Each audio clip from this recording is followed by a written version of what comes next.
Papua merdeka saja kalau begitu dong. Ini paling kejam seperti yang dikatakannya ini. Ini rasisme yang paling tidak bermoral, tidak manusiawi dari Jenderal TNI Profesor Dr. Abdullah Mahfud Hendro Priyono, atau sering disebut AM Hendro Priyono, menghina dan merendahkan orang asli Papua, bahwa pindahkan saja 2 juta orang asli Papua ke Manado dan orang-orang Manado dipindahkan ke Papua supaya dengan sendirinya hilang. Mau menghilangkan orang Papua? Jangan coba-coba. Saya bisa ngamuk. Nanti saya bawa tentara Amerika agar Papua menjadi provinsi ke-52.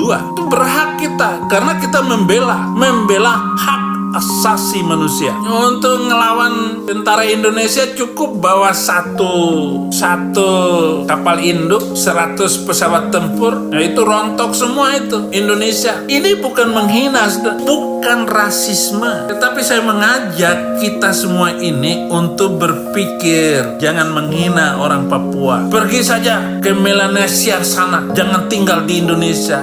Apa maksudnya? Orang Papua adalah bangsa yang sopan santunnya sangat tinggi sekali. Tetapi harta kekayaan Papua dipakai oleh pemerintah Indonesia. Sementara orang-orang Papua itu miskin. Orang-orang Papua sengaja nggak dibangun infrastruktur, sengaja nggak dibangun puskesmas, sekolah-sekolahnya, terutama orang-orang Papua gunung itu. Saya sudah bilang berkali-kali, saya sudah lama melayani di Papua, saudara-saudara. Dan saya bersama-sama dengan orang Papua menangisi keadaan negeri Papua. Lalu berita-berita di tingkat nasional, mereka mengatakan bahwa mereka adalah teroris, kelompok bersenjata merdeka, macam-macam. Itu tentara membuat istilah untuk mereka. Masa orang Papua dibilang teroris? Orang di negerinya sendiri, tanahnya sendiri, dia ada di negerinya sendiri. Emas yang ada Freeport itu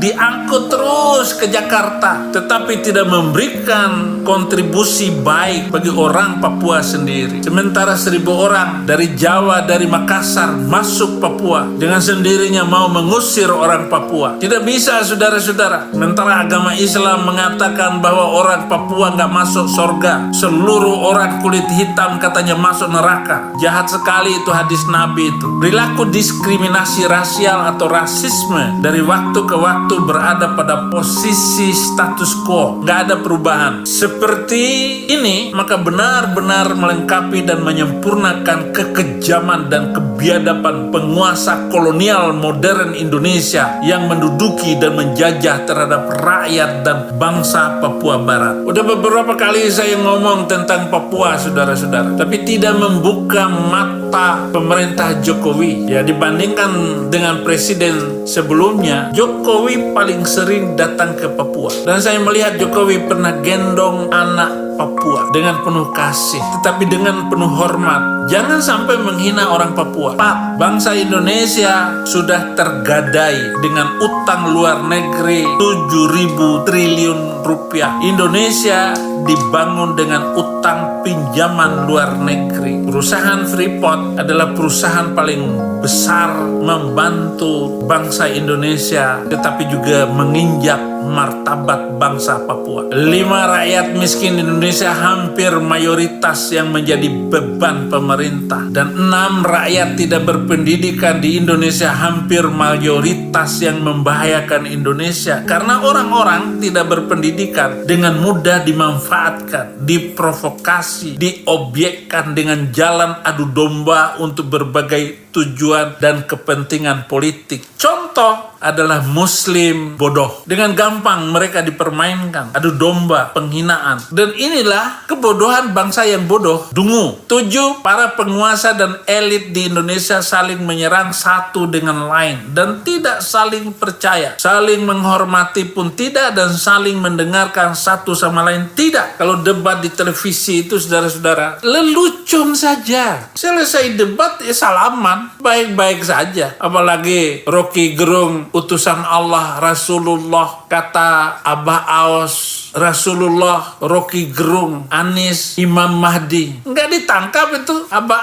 Aos yang sengaja menghina Islam. Panji Gumilang hanya ngatain kayak begitu. Sudah berbulan-bulan ditahan. Di mana keadilan itu, saudara-saudara? Dan nggak ada yang menghina ataupun YouTuber yang selama ini menyerang Panji Gumilang, lalu mengatakan kepada Abah Aos sebagai pelanggaran hukum, sebagai penistaan agama, karena mengangkat Rocky Gerung sebagai utusan Allah, Anies Baswedan sebagai Imam Mahdi. Nggak ada, saya nggak dengar. 8 kasus-kasus reputasi yang merusak institusi polisi dengan tetap menahan Panji Gumilang, ini akan membusuk dan merusak. Tentara membakar 4 orang warga sipil di Papua, di Timika, dan penyiksaan 3 warga sipil, 1 meninggal dunia 30 Agustus yang lalu di MAPI, menjadi tekanan seluruh media internasional yang sedang menghakimi dan menghukum pemerintah Indonesia, sehingga Indonesia tidak bisa lagi berbohong di forum PBB. Pembunuhan dan penyiksaan terhadap orang-orang yang gak disukai di Indonesia berjalan terus.